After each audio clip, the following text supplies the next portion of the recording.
Hello, this is Anna Maria. Thank you for joining us. Tonight, we have a new member, recently new member to our Pig Brig team. Abby Good is our support specialist. So sometimes if you call and have a trap question or trapping question, you may get Abby. Or if you're emailing or have a question on our Facebook owners group page, she might be the one responding. And with that, I'm gonna Aaron Sumrall. He is our Director of Outreach and Education and Research. And he has been doing several of these webinars. I'm going to hand it off to him so he can go ahead and get started. Thank you, Anna Maria. Appreciate it. For those of y'all that have joined us a few times there too, that Tony Fazzino has transitioned over to be with me on the education side of things too. So Tony is one that you've worked with there for quite some time in the trap support position, and is a wealth of knowledge. And he is still with us, and he and Abby are working together right now on the trap support, where she's taking the reins, and Tony is moving around into the educational role, so we can feel a lot more of the requests that are coming in. It's a humbling honor to be requested to be in so many different places, and it sometimes can wear you thin. So we're going to put Tony behind the steering wheel quite a bit and move him around the country. Whenever we get to the end of this tonight, we'll let you know a few places that will be around the country, and a little bit further north actually too. So if you're in the area, come by and visit with us, and we'll cuss and discuss about some pigs. Without further ado, as Anna Maria said, that we'll be watching the Q&A box as we go, and we'll stay on as long as you have questions. So as we're going through this, anything that comes to mind, definitely slap it in that Q&A, and we'll monitor that as we're going through.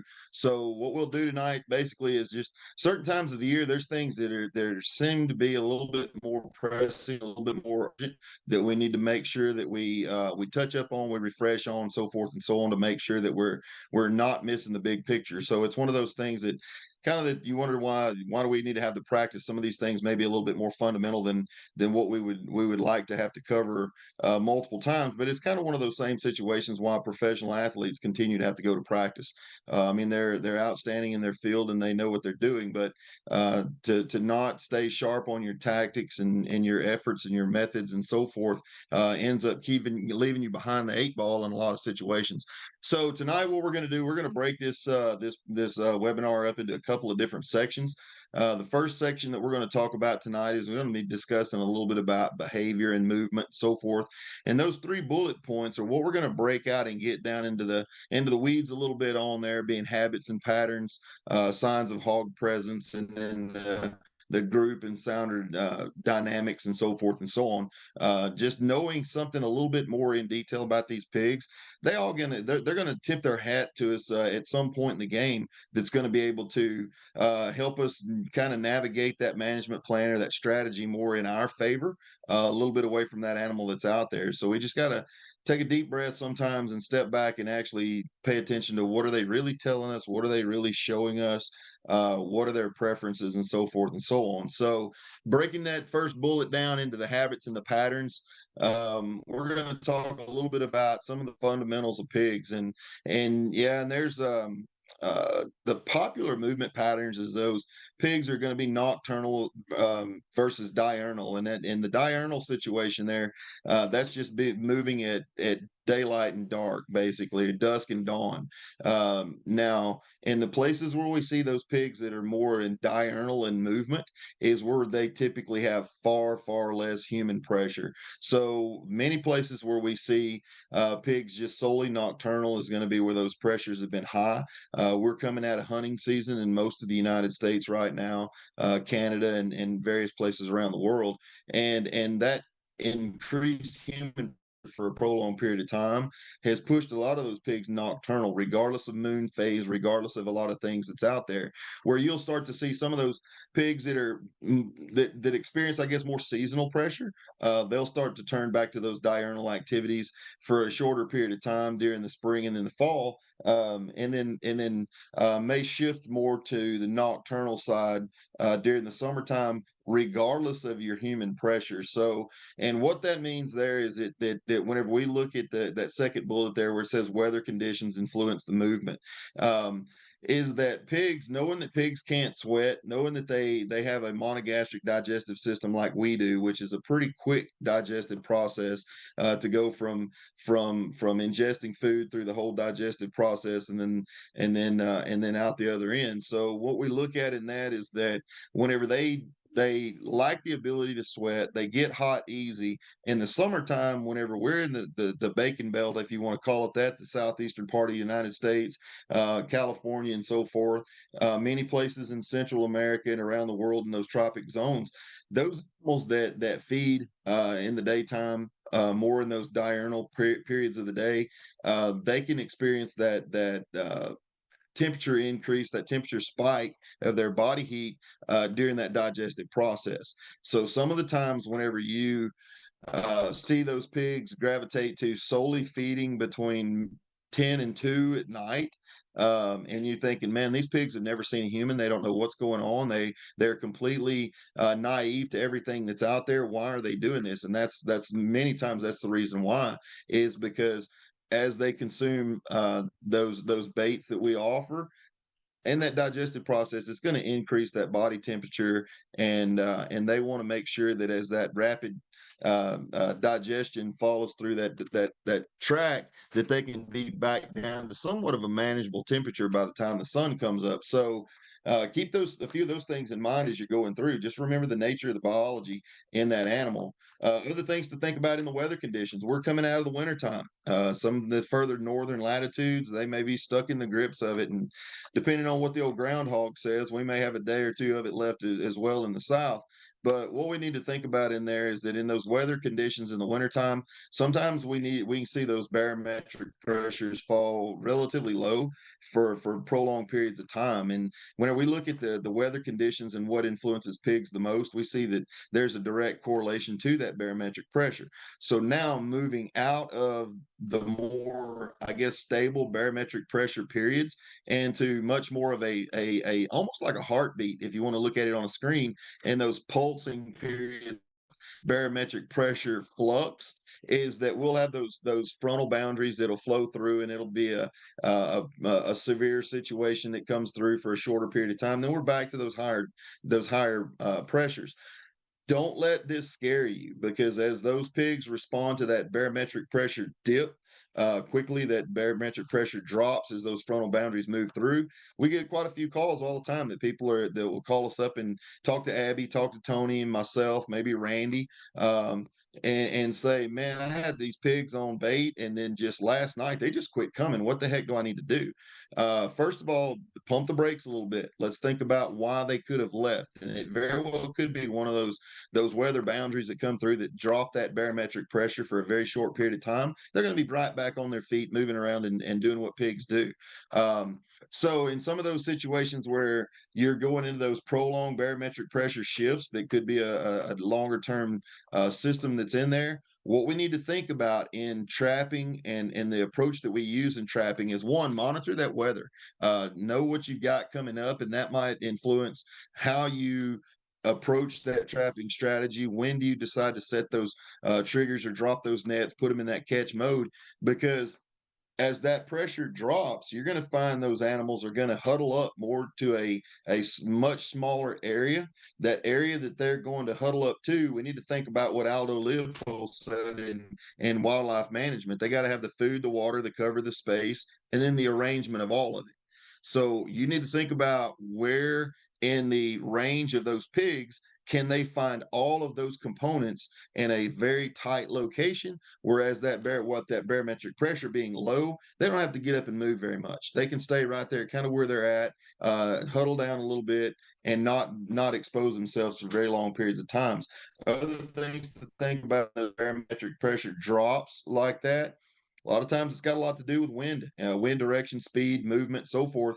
And the nose of that pig is their most precious trait, their most precious sense. So if that wind is blowing, doing some things to those pigs, and their nose isn't working for them, they're going to hunker down and stay where they're at.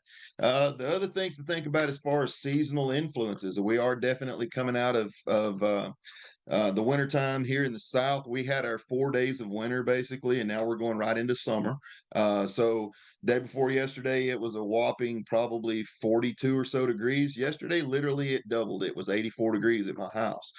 So we're going to see what those seasonal influences do, and as those buds continue to swell or start to swell, buds start to break, some of those winter forbs really start popping and moving. We're going to see those seasonal influences affect that movement. So what we need to think about is follow the food. Follow what those pigs are doing and what they're after. If you do get the chance to rehabilitate a pig, and for those of y'all that have been around for a while, you know what I mean by rehabilitating a pig.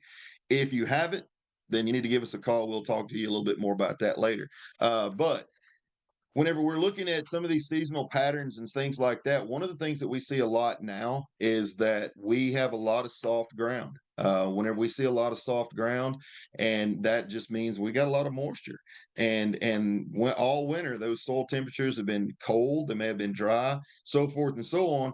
And as we see the soil moisture go up, then that's going to be a saturation point. What is that going to push to the surface of the ground? There's where your invertebrates are going to be. Softer soils, warmer soils, wet soils push those invertebrates to the top. And then you got those little 30 crude protein nuggets, 30% crude protein nuggets that are within just a few inches of the surface of the ground. And don't let this scare you whenever they back off of corn, and they're after those new food sources that are going to emerge in addition to that spring growth. Moving on into then the summertime, think about where the water is. If it gets dry on you quick, follow the water, follow where those watersheds are going, because again, too, pigs are not bound like a lot of other wildlife species are to a given range. So as long as they have water, which is the limiting resource, if they can find sufficient water, they're going to put those feet to gear into gear, and they're going to travel as far as they need to be able to find the nutrition to keep everything moving in the right way, which and for a pig means breeding. So the next thing on there that we talk about here in land use practices, I know where some of my old buddies are that I've noticed over Facebook over the last few days. They're already starting to plant corn, folks. So Central Texas Gulf Coast, they're putting corn in the ground. I'm sure they're doing a lot around the coastal areas and the other states as well. So land use practices are going to start to influence a heck of a lot of pig movement. New activities, new things that's going on, new sights, new sounds, so forth and so on. The other thing that's there in the parentheses is hunting seasons. Yeah, we're transitioning out of deer season, so we don't have deer feeders every 300 yards across 44 of the 50 states of the United States. So the other thing though is that in those hunting seasons, yeah, a lot of people are going to be out there chasing turkeys. Make sure that your state allows the baiting of wild pigs during turkey season. There are states out there that during turkey season that definitely frown on it pretty hard about baiting for pigs, because it could be confused with hunting turkeys over bait. So make sure that you know what those hunting season regulations are before you go out there and have to ask for forgiveness instead of permission. Anyway, moving on with this, the next things we need to think about is presence. And you think, man, that's just simple. We know pig sign, we know pig presence. May need to look a little deeper. Some of those northern latitudes, that ground is still tough, still hard, and we need to find out what we do, what we're fighting, and so forth. One of the things that I look for, especially in this late winter time frame, is sometimes not as obvious as what you may think, is that this time of the year is typically whenever we're going to see nutrition availability and quality at its lowest. They've gone through the winter, they've eaten all the mass production, no more acorns, no more pecans, definitely no more soft mass like your persimmons and your plums and things like that. So what we need to think about though is in this time of year before bud break starts to occur, is where are the livestock? Where are the cattle at? Because a lot of those cattle folks that are out there, they're supplementing those cattle to get them through those last few weeks of winter. And a lot of that is going to be supplemented with grain. Well, whenever you're supplementing anything of grain, specifically corn, that grain, that corn is a very large percentage of it is not digested, so it comes out in the feces. Many times I'll see that the obvious signs there for pigs to me is the fact that there's just fractured manure piles everywhere. No rooting, there's no rubs, there's nothing there. It's just the fact of knowing what that land use practice is, knowing that they're supplementing with that grain, and then there's no intact manure piles. So that's a pretty big deal. So the other things there about the wallows or the rootings and things like that, the rubs, that's a direct association on rubbing is because of external parasites. Depending on where you've been, there may or may not be any external parasites on those pigs at this time, especially if it's still really, really cold, that those pigs may not rub at all. So there may not be any signs or anything out there too. The other thing that's going to be tough in certain places on rubs is that whenever those pigs wallow, they cover their body with mud. Two primary reasons anyway, that those pigs are wallowing to cover their body with mud. Number one is if it's hot, it's going to cool them down with that wet mud, that cooler mud. The other thing it's going to do too is that they put a layer of mud over their body. It's going to be tougher for those mosquitoes to get through with that thinner hair that pigs have. It's going to also suffocate some of those other external parasites like lice and things like that. The rubbing comes into effect though whenever that mud starts to dry, because whenever that mud dries, it turns into an insulating blanket, and pigs not being able to sweat and susceptible to increases in body temperature, they're going to have to go back and forth between wallowing and rubbing periods throughout the day. So in times of the year, they may still be doing some rubbing, but it might be just because of just an incidental itch. Whereas in more other times of the year where there's more heat, more external parasites, you can see that quite often. The other thing to think about whenever with regard to scat is that typically, yeah, a pig's not going to defecate where he sleeps. Pigs are not going to defecate where they eat, but they're not going to make it very far from the bed and before they try to find them a bathroom. So if you're just out and about scouting around looking for pig sign and you find just a random pile of scat, random place there, then that just could be because they were just in their normal pattern throughout the day. But if you find multiple scat in areas that are in close proximity, then you're probably not too far from a bedding area, and that's definitely something to put in the back of your mind for further reference. So but yeah, you need to look quite a bit deeper than just your average. Look a little bit deeper as as we go further into the spring, whenever we may see those blackberries and dewberries start to form, start those other berries that are out there start to take shape. The ground may be a little bit tougher to show a track, may not be rubbing, but start looking for any of those full clusters of berries to just be missing. That there just be random spots that are blank in the I guess the confines of that bush. Look at past records. What have pigs done on your property in the past years? Always records are definitely good. I mean, I can't remember what I did day before yesterday, much less what I did last year. So that's something to think about whenever you reference what you did in the years past, what the pigs have done in years past. Those records can always tell a story. The longer those records are held in place, the more that story becomes very, very visible. Instead of from black and white, it starts to take on color and movement for you. So what we think about whenever we're looking at the history and the records is that one, obviously, what trap sites have been productive, which ones haven't.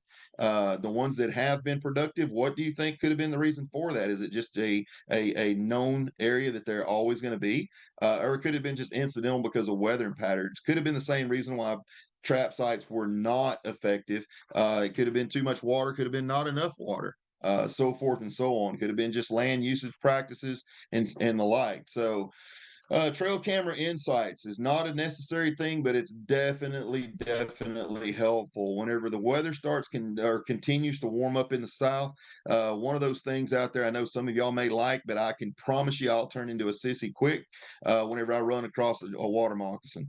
And whenever those waters start to warm up, and those snakes start to come out of hibernation, I definitely don't want to be looking around in the briar patches and thickets to try to find out if pigs are in the area, because chances are something's going to turn me into a track star quickly.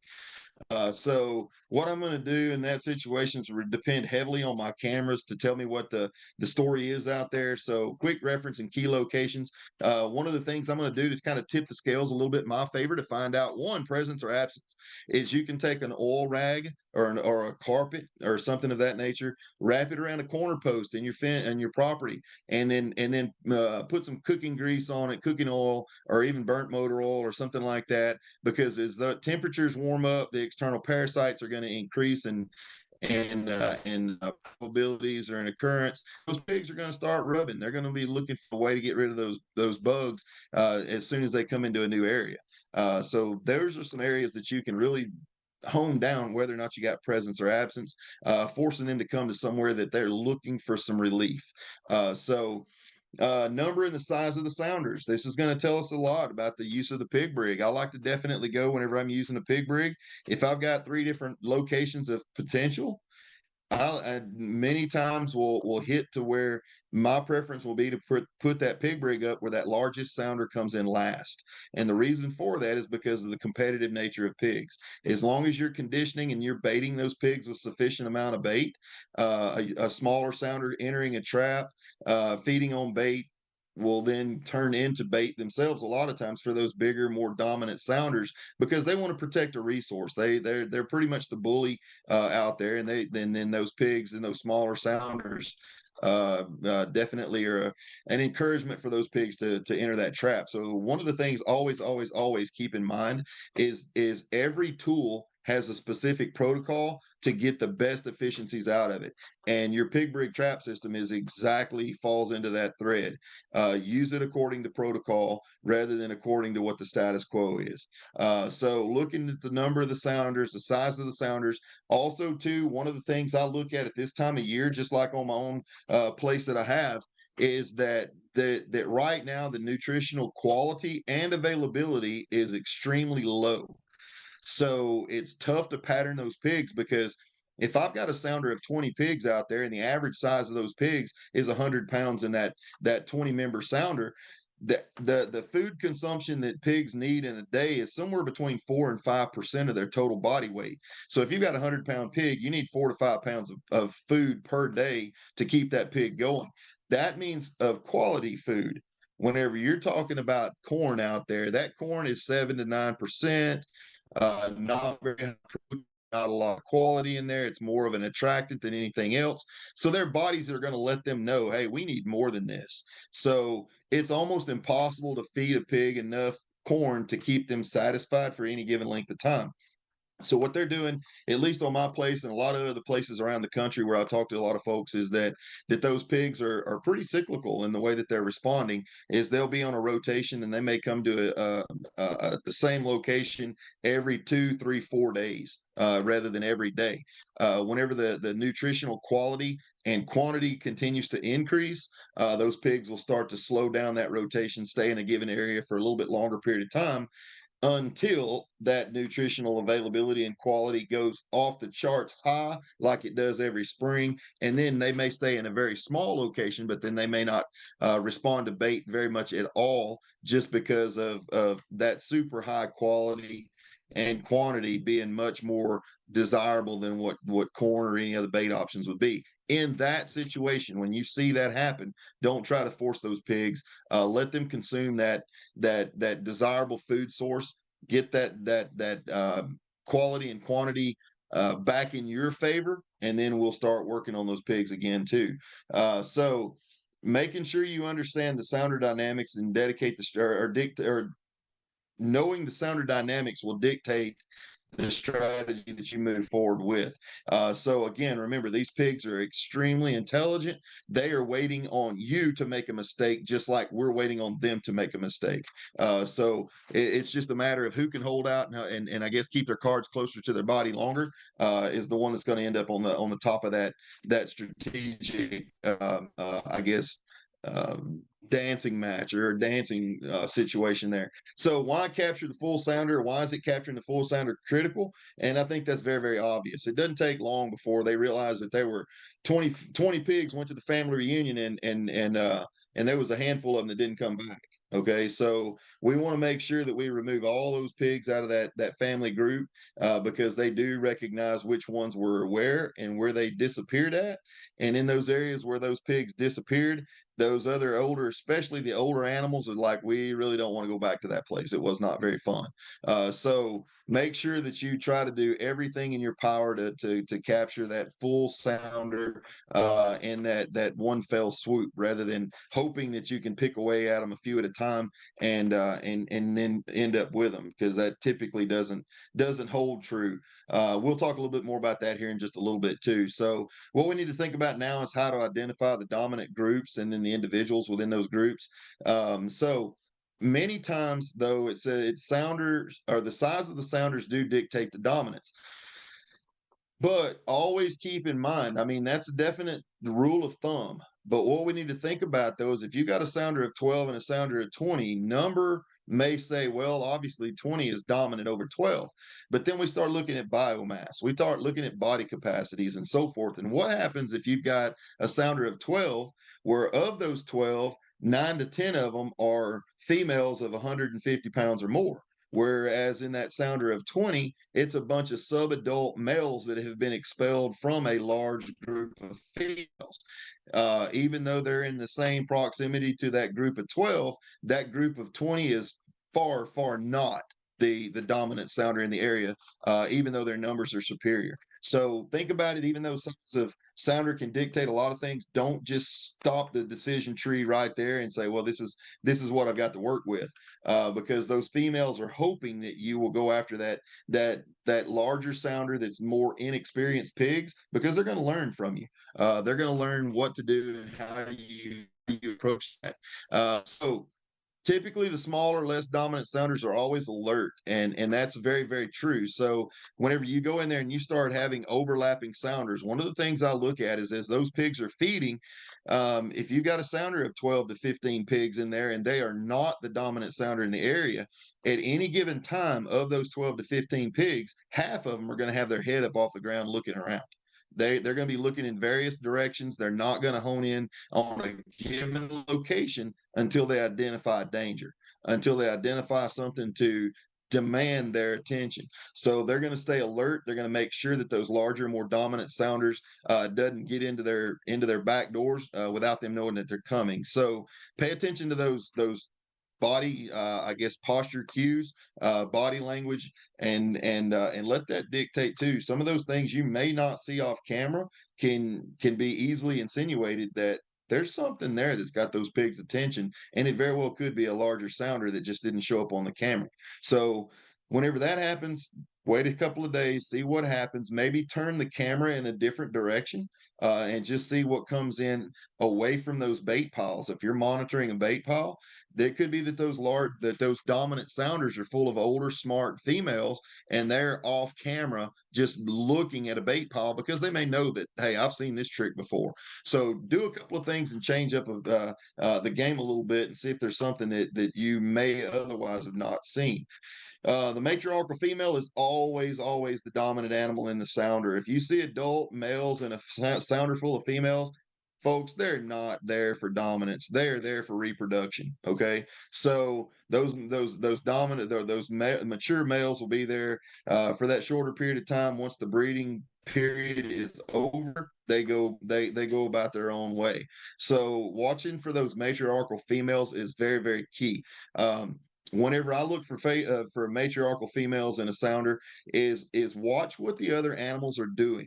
Okay, so if you got a camera that can take pulse or take video, shorter burst of images, pay attention to the body postures of those pigs in that sounder, because as that dominant female enters that arena, those ones that are less dominant are going to give attention to that dominant animal and step away, step back. She's going to get best of the food. She's going to get the middle of the pile. She's going to get what she wants, and the rest are going to yield to her to give her that ability to do what she wants to do. So let those other pigs tell on her. So it's kind of like one of those things in the military. If you're in a battlefield in the military, is you don't salute a superior officer. That way, if there's any eyes on those superior officers, now they know who the target is. Okay, so make sure that you keep some of these things in mind whenever you're thinking about pigs. Is there is a definite hierarchy, and pigs will tip off who those individuals are that are more dominant in that sounder. Mature males with a sounder are there for breeding only. We've talked about that, folks. But that breeding period may be the chance whenever you can get those super cautious old boars out of the factors or out of the equation, because they are there to follow those females wherever they go. They don't care if it's across the Walmart parking lot picking up French fries. Okay, so they're going to be right there with them. So now we're going to move into the second part of this discussion tonight. Is we're going to talk about trap locations, site locations, and so forth. And those 3 bullet points are what we're going to key in on as far as considerations for the site, using trail cameras, and then avoiding some common mistakes.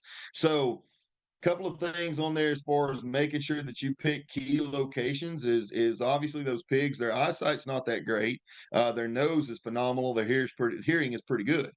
So what we want to do is think about, if you were in the mind of that pig, we want to make sure that we want to stay as confined as possible, as long as possible, to get from point A to point B. So pinch points, for those of you that are bow hunters out there, we always look for pinch points to kind of funnel those deer down into those pinch points. Pigs are the same way. They're going to try to stay secluded as long as they can.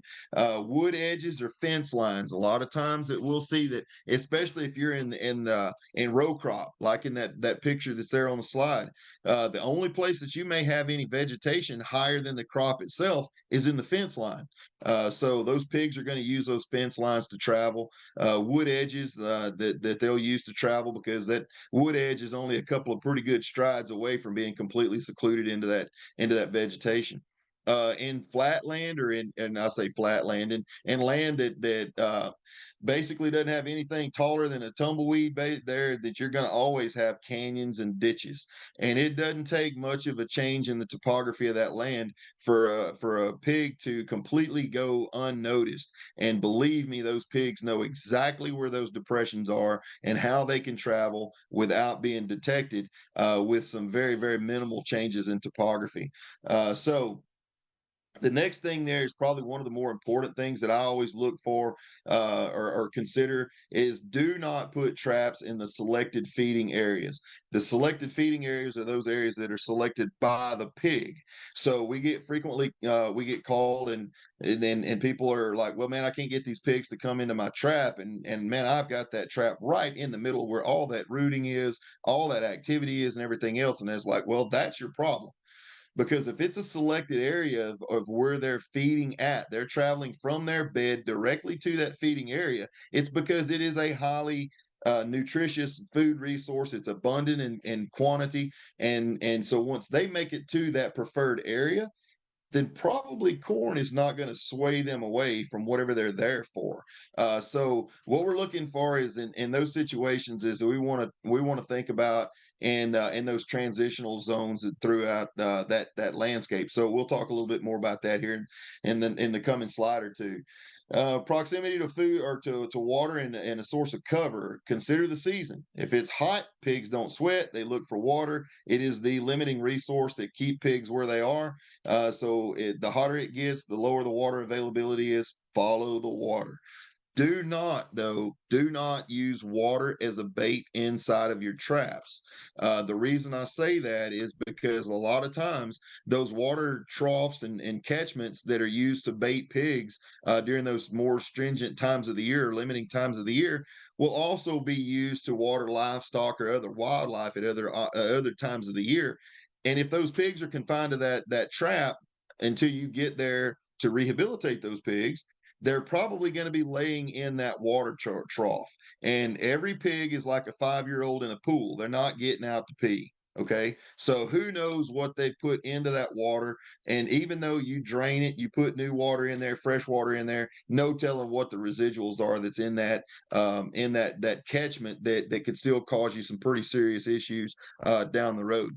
Gestational phase will influence the increased need for cover. So if you got a bunch of sows out there that are about to pop on you, this happens pretty often too. That you got that sounder of 12 that we were talking about earlier that's got 9 to 10 big females in it, and then all of a sudden they start to dwindle down. Where the heck are my females going?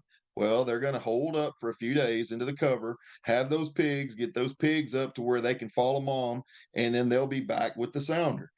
So again, too, instead of panicking, let's pump the brakes, think about what reproductive stage those females were in. They're going to be somewhat close to that cover. Other times too, or until probably a month old or so, somewhere around in there, just depends. Um, they're going to even hold a little bit closer to cover too, even though those pigs are up with the female. Is that after those, if those coyotes or those bobcats decide they want to have bacon bits for breakfast, they can get into that cover really quickly and increase the survivorship of that litter, of the individuals in that litter. So think about cover. Stay close to the cover if those pigs are small, or if those big females are about to pop on you, and they're going to hold a little closer, a little tighter that cover than they would any other time of the year. Placement strategies. Let's see here. What we think about there is using shade. I try to use shade as much as I can. One is that is glare on the camera. And there's a buddy of mine, he had put a post on Facebook, and I'm not calling any names or anything, Mark, but anyway, we put a post up there that had the sun remind him that was the wrong angle. And so whenever you're positioning cameras, make sure that you try to position that camera facing north, where it's going to get the least amount of arc of the sunshine, and definitely not south. So the southern facing cameras are going to get a lot of sunlight. You're going to get a lot of glare. It's going to make you talk in funny languages later. So the thing that I do too in using shade and monitoring is, if you can get shade in there, it's going to give you a much more consistent picture. And instead of trying to figure out, even in those properly positioned cameras, you can still get some glare. So the other things to consider about shade is if you're getting into those warmer times of the year, pigs do not perform well in full sun. They will absolutely turn belly up on you and actually looks like they're gaining weight, but definitely don't go kick one, because he's probably going to give you a surprise. So that's something to use shade in the future. And with that pig brig trap system, what we do, or what I do, and most of the folks that are out there that especially trapping in the heavier cover, is take that cabled seam, that aircraft cable seam, pull that seam and put some vegetation in the middle of that trap by encompassing the vegetation, and put your seam back together. Make sure that before you pull that seam, if you've never done that before you pull that seam, look how that seam is put together. That way you know that you can put it back in the same way once you put that vegetation in the middle of that trap. So think about future access to that site. We may be coming out of the wetter period of the year, but we're getting more into those flash flood times of the year with those super high rainfall amounts in a short period of time. Make sure that the future accesses to that site are going to be attainable. That is it going to be holding water in those super high rainfall events overnight and things like that. And then the other thing is will the site hold water, or will it get rid of that water? Is it on any kind of a slope? Did you happen to put that trap where it's got a depression in the middle of the trap? Some people will do that, and they say, well, put a little depression in the middle of that trap. I do want it to hold a little bit of water, so those pigs can stay cooler longer. It's like, well, my pigs are not going to stay in there long enough to worry about being cooler or not, because I'm going to be there at daylight to make sure that I arrange the meeting for their next visitation. So we're gonna make sure that I do anyway, and I know a lot of folks out there, is that we don't put anything in the middle of that trap that can hold water. And just topography is the main thing. So interpret data to determine the high traffic zones, and this is something again too we're going to look at What are they selecting for at that given time of year to use for a travel corridor? Where are those sounders overlapping? And it also could very well be that if you see the same sounder going one direction at one period in the day and a different direction the next in later in the day, then you definitely are in the middle between bedding and feeding, and that's where you want to be. So what we're going to look at, and we'll talk about this here in just a second too, is that stay away from people and keep traps out of sight. There is nothing that's going to mess up a trapping effort more than a nosy neighbor, or a family member that's in for a reunion. Okay. Don't put things in sight where people are just enticed to go in there and mess things up. Don't put traps immediately in the feeding area. And this is what we were just talking about just previous, is that if you get the same sounder going in opposite directions during the same 24-hour period, or maybe even 4 or 5 hour period, if you get them going in opposite directions, you know you're between bedding and feeding. And the reason that I want to be between bedding and feeding is, we said earlier, if you try to trap where they're actively feeding, they're already there because they want to be there. You're not likely going to get bait leverage because of what they're there for. You do not want to get in their bed. Okay. Think about your own bedroom. Your own bedroom is your sanctuary. That is your private place. That's where it's only there for you, your spouse, your family. If you were to go into that pig's bedding area, then they're just going to pick up and move the house. You're going to blow them completely out of the area. So what I'm looking for is those transitional zones between bedding and feeding, is that as they're between the 2 points, they happen upon a bait, they're not going to pass over it because of the gluttony of a pig. They'll eat it as they're going through. So that's where we're using our bait leverage whenever they're between bedding and preferred food resource. So figuring out where that's at is going to be pretty critical. Now, one of the things I definitely going to throw kudos out to Mark on again too is that a picture he had put up here just in the last little while is pictures of exactly what I'm talking about with this, and it's probably the shortest bedding to feeding that you're ever going to see. Literally in the bottom of the picture, you can see 2 pigs still laying in their bed, where in the midway through the picture, not even further out, it's right there close, those pigs have started to spread out and cover a larger area. And that's what they're going to do. You can definitely tell by looking at those cameras, if those pigs are more in a line and their heads are all facing one direction and their butts are facing the opposite direction, they're headed in one direction, you're in a travel corridor. Whenever you get a picture of those pigs like what Mark had in that pecan, or in that pecan orchard there, those pigs are starting to disperse and kind of scatter out to going straight into feeding mode. Then you know that I probably need to start moving that camera further back from the direction that they came from to try to get where those true travel corridors are. But in that picture where Mark had there, it was pigs in the bottom of the image that were in their bed, and they immediately stood up and walked out in that pecan orchard. Now, likely what they did is they had fed there that night, and they just never even left the field because they knew that they were, one, unpressured, and two, there was a good resource right there. So why even go back to the house? Let's just sleep in the truck basically tonight. So this is something that we need to kind of keep in mind, is what are those pigs really telling us? Establish a timeline when you're doing conditioning and baiting. Those pigs respond to your behavior. So if you put in a consistent timeline of conditioning and baiting, those pigs will start to pattern off of your movements and your activities. It makes them a heck of a lot easier to predict what you want them to do because you've been consistent. And that's being consistent in everything, even to the bait that you use. So whatever you start the conditioning and the baiting process with, make sure that that's the same product that you use throughout. If you make a recipe, make sure that you can replicate that recipe down to the molecule of what's in there, because if you have to change up recipe for any reason, that's like changing cooks in the kitchen, and it's going to taste a little different, and that may be all that it needs to push shy pigs away by messing up the recipe. So kind of one of those things that keep it simple and see what happens. If you got to have some big long elaborate recipe, it may be that you don't have bait leverage and you just need to wait until you do, so you don't have to worry about messing that recipe up. Let's see. Another thing is, don't force pigs to cooperate. Pigs, if you force them, they are definitely going to go the opposite direction. We all the time, probably one of the more common questions that we get is, man, I put my trap up, and it doesn't matter. It can be a metal trap, it can be a pig rig.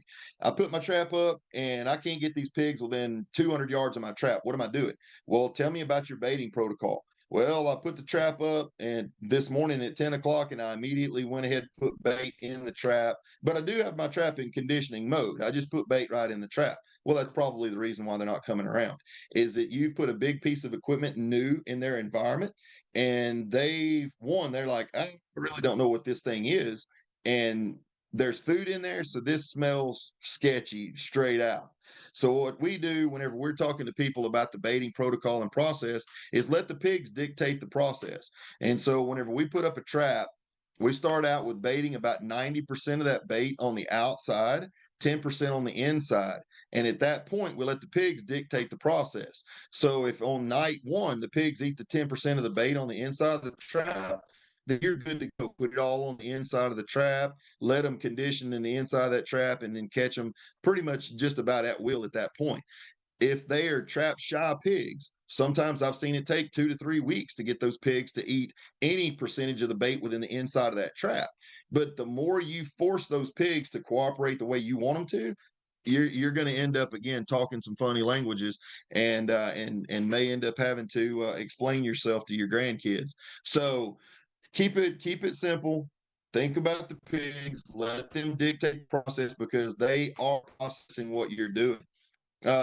Use vegetation to hide the traps. If you know that you got body language telling you that those pigs are alert, that they're shy, use the vegetation to put that pig rig in. Use your tree sets instead of using posts. Get those traps tucked up in the trees. Use those tree sets. Remember, a tree set doesn't have to be a perfect circle. It just needs to be the right height, and it needs to be tight.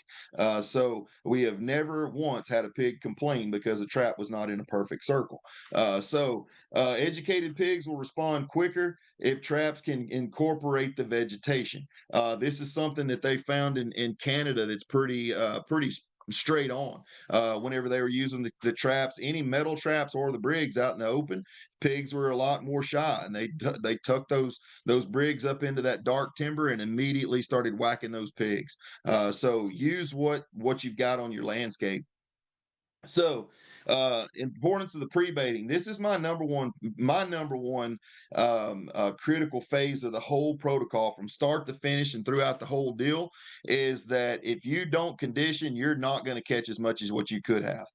If there's 50 in that sounder, I'm going to condition until I can know that I've got a legitimate chance of catching all 50. You say, well, I got 30 of them. Well, now you got 20 out there that's educated. So it's not going to take long before you went from 50 down to 30. Now you're back up to 70. So conditioning is critical, very, very critical. Using the right bait, the right feeding schedule is very critical as well. We talked about just then introducing that trap without pressure. Let the pigs dictate the process, and so forth and so on. And then monitoring the sounder behavior is identifying any stragglers. Was there anything that may have been a random passing occurrence that you didn't see enough to be able to catch that animal, and so forth and so on, and then ensuring the entire group is comfortable. So what we need to think about in here too is that we're going to go into some more of the after actions, I guess, if you want to call it. When are the pigs ready to capture? That's whenever I'm looking at are they consistent in their visitations? Are they consistently going inside that trap? Do we have 100% or very, very near 100% going into that trap? One I want to see going into that trap is that matriarchal female, because if I can catch her, the rest of those pigs are going to try to stay close. So we want to make sure that we try to catch her at all capacities. So next thing is using the right time to close the trap or to drop the net is going to be critical. Again, use your cameras, use your pig behavior, and avoid trapping based on what the calendar says, or what you say. Well, I baited them for 5 days; they should be good to go. That pig is not wearing a watch or checking a calendar. You've got to let the pigs dictate the process. And then ethical removal. Make sure that whenever you're dispatching those pigs at the trap, again, too, don't. It's not a sprint, folks. Whenever you get there, be quiet, be consistent in your movements, be fluid. But make sure that you've got a very ethical shot whenever you dispatch that pig. It's something that we definitely hold with very, very high regard. Yeah, the prognosis for that pig is not real good, but ethical dispatch is critical. So ensuring the site remains viable for future use, and this is going back to something that we tell people all the time, and this I think is where we're going to kind of wrap up tonight at is that people will tell us all the time, man, I caught pigs the first few nights of the month, but I can't catch them after that, and that makes perfect sense because if you condition those pigs according to the way protocol says we should. You should have caught all of them within the first few nights of that trapping effort. So if you've got 20 pigs on camera and on night one you catch 20 pigs, what's the point in continuing to bait that trap or to continue to keep that trap in set mode? You've caught everything. So the other thing to keep in mind, though, is that statistically on the research of what we know and what we've seen, is that whenever you catch the first pig, the clock starts. Whenever you catch the first pig and that clock starts, don't try to catch pigs but 4 more nights. There's a very definitive break in the catch efficiencies at night 5.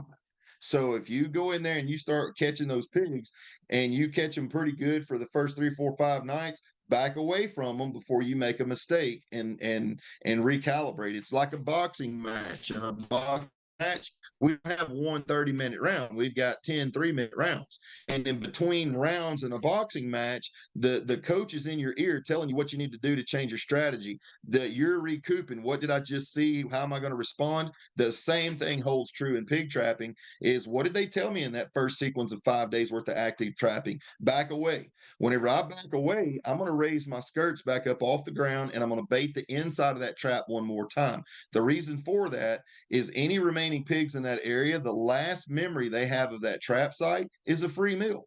So you may only have to back away for a couple of weeks, and then you go back at those animals to catch again without moving trap sites, and the conditioning period will be much shorter because the last memory they have of that trap is a positive experience. So definitely don't pressure. If there's any question, back away for a night or two. Bait them a time or two, let them get comfortable again, then go at them again. Do not keep pushing. So with that, like I said, that was going to be the last that we discussed. What we want to do now, I think, though, is Abby. I think you're with us, and Anna Marie. I think we may hopefully have a few questions in there. It's always a concern if you don't have any questions. Yeah, yeah, Aaron, thank you so much for such an awesome presentation. We do have one question currently. It says, do you think soybean meal is a good option for bait when pigs are looking for more protein? Is an outstanding observation. If it's something that pigs are accustomed to, if they know what soybeans are, then absolutely. Soybeans are super high protein. They're very, very good quality, so forth and so on. But I know a lot of places that pigs don't know what a soybean is. They won't eat it. It won't be that it scares them away, but they just don't know that that's a food resource. So it may take a little time to get them on it. But for those pigs that know what soybeans are and in the area, absolutely. Awesome. Thank you for answering that. Another thing, Abby, on that same thread with the soybeans too, is sometimes we have people ask about bears. One of the things that bears we've seen don't like are roasted soybeans, and sometimes I kind of get roasted myself whenever I make bear recommendations as far as keeping them back. That I don't mention using roasted soybeans, and the reason I don't you mention the use of roasted soybeans is because if you don't have soybeans within 300 miles, it's not going to do you any good.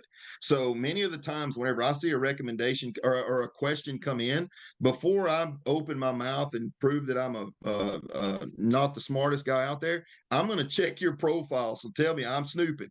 All right. And if I know that where your profile says you're living, that there's no soybeans within 300 miles, I'm not recommending roasted soybeans to keep your bears back.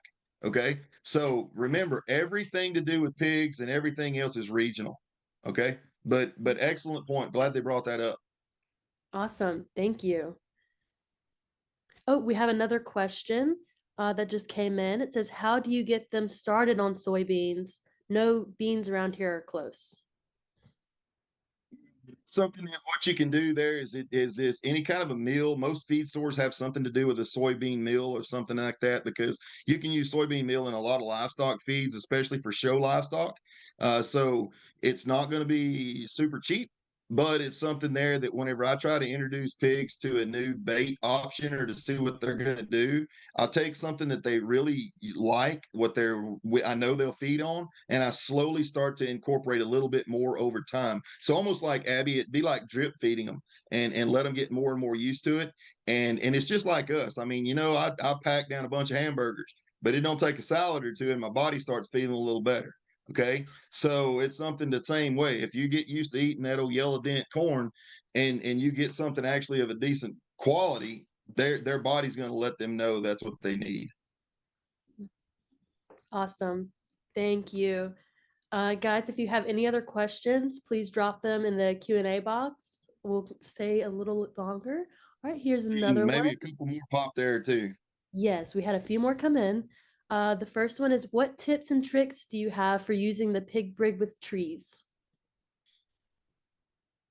Think there's a couple of videos out there that we might be able to put in there, Abby, maybe on that Facebook owners group, that we can show how to do some tree sets and whatnot. But one of the things I think that's biggest about the differences between tree sets and your standard post set is, one, I mean, like I said earlier, we don't have to worry about that trap being a perfect circle. Okay, we want to make sure it's the correct height, that 5-foot sidewall. We want to make sure it's tight. We're in a post set, we got, obviously there's 10 T posts. In a tree set, as long as you have about 6 trees that will work, that will somewhat give you that circular shape, that's all we need. And then depending on how far those trees are from the side of that trap is going to dictate how we handle that. So for me, as long as I can get trees that are within 15 foot of the side of the trap, or where the side of the trap is going to be, I'm golden. That there's no way they're going to be able to weigh that trap down enough to be able to put the mesh on the ground too far. For those that are in more sparsely vegetated areas, like out there where Randy's at, that may be some trees few and far between, there are ways that we can do that. But that's something we probably need to talk to you specifically about, know a little bit more about your background as far as where you live, what your resources are, to walk you through that. But one of the things I'll do though, Abby, is that especially if I'm in the southeast where planted pine is, those road pines, is I'll take that pig brig and pull that seam in the middle, and I'll put a row of pines in the center of that trap, put the seam back together, and then use the trees on the side rows to attach my trap to. And again, too, it's just a geometry lesson. Depending on how far the tree is how high you need to go up on the tree to make sure we get that correct 5-foot height. So if it's not the right height, okay, let's fine, move it up or down on the tree and make sure you get your height right. The other thing is that, okay, if it's a little sag between the connection points, all right, fine, let's move the connections over till we get the tension correct between the connection points. So it's one of those things that it's excellent to start out using the pig brig with the post set. That way it starts to flow in your mind. This is supposed to look like, how it's supposed to function, and so forth. And then you really can start to visualize what this should look like in the trees. Right. Awesome. Thank you. And then we're circling back to the conversation on soybeans. So just a clarifying question, you're mixing the soybeans with the corn. And sometimes what I'll do to get that soybean, or even if it's rice bran, a deer, one thing, make sure that if you're thinking about deer though, deer love rice bran, but they don't really care for fermented rice. And I'll use sometimes fermented rice on the top of corn to keep the deer back. But in a situation where I'm trying to get the pigs to come, then I'll take a light misting of water over the corn, and that way that soybean meal will stick to that corn a little better. That way I know that those pigs are consuming that soybean meal with that corn. Another thing that you can do in there too is just put in cooking oil, vegetable oil into there, just a little bit of vegetable oil in that corn, and you put the soybean meal over the top. That oil will stick it to that corn, and it's not going anywhere on you. Awesome. So we have another really great question. It says, how do you keep the pigs from escaping after being trapped?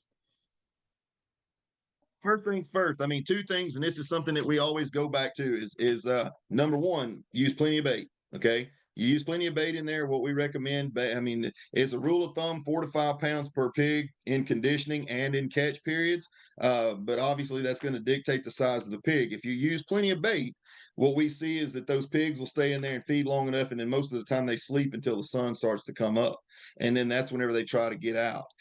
So with that, then the second thing I do is I make sure that I'm there no later than daybreak. So that's the two biggest things to minimize the pigs even trying to escape in any capacity at all. The next thing that I do whenever I'm making sure that I take away the opportunity for those pigs to escape, I'm not looking for a cool Facebook video of me flying up to that trap on a side by side to get those pigs bouncing off that wall. Okay. I'm going to park a couple 100 yards away from that trap and I'm going to walk in. And as I walk in, I'm not even going to try to hide myself or sneak up on the trap. Those pigs are going to see me coming. And that's what I want them to do, because they're going to disperse the activity in that trap around the entire confines of that trap rather than focusing it on one area of the trap if you were to ride up on that trap quickly. So it's how you use the trap is to whether or not those pigs are going to have a chance to escape. But plenty of bait, get there early is gonna take away pretty much all of your chances of them getting out. Awesome. That's really great. It seems like that was the last question for now. Anna Maria, do you have anything to add? I am pasting a link to our tree setup video that's on YouTube. So I'm going to put that in the chat for anyone who is interested in seeing that. Also, too, kind of Abby, to wrap things up tonight, though, we are out and about. That's what I said earlier. There is that. Thank God that Tony's come on the education side of things and share some of that windshield time. So we're going to be out and about. Definitely come by and visit with us, folks. Tomorrow morning, actually, I'll be in Carthage, Texas, talking to a group there at about 8:30 in the morning. If you're around Carthage, come by the fairgrounds. Then later on after that, I'll be up in Tahlequah, first part of March, Tahlequah, Oklahoma, and then from there on to Kansas City for the Pheasant and Quail Forever conference up there, the 7th through the 9th of March. So come by. We'll be talking on the habitat stage at that event. Tony will be in Canton, Texas on March the 7th to talk to a few. I say a few, probably a few hundred people that's there. Tony, if you're listening, no pressure or anything like that. But after that, though, then you can also too in March come by and visit with Randy. Randy's going to be out in Central Texas in the middle of March, and there's a few other places around Rayville, Louisiana, later on in March. That there'll be some opportunities there. So we have got definitely some opportunities to get out there and sit on the tailgate and discuss pigs for a while. So anything we can do, obviously the information's there on the screen. Give us a call. Tell us what we're doing good. Tell us what we're doing bad. We like to hear them both. And what we need to do to bring the appropriate content to you to help you be rehabilitation specialist. And we will send a recording of this webinar in about a week out to everyone. But you can also find past webinars on our YouTube channel. Aaron, thank you again. Always learn something new. So thank you so much. And I don't see any new questions. So I think we're going to wrap it up. Yeah. Let me know if I'm going to be in your area. I don't mind coming by and bothering you too. So let us know.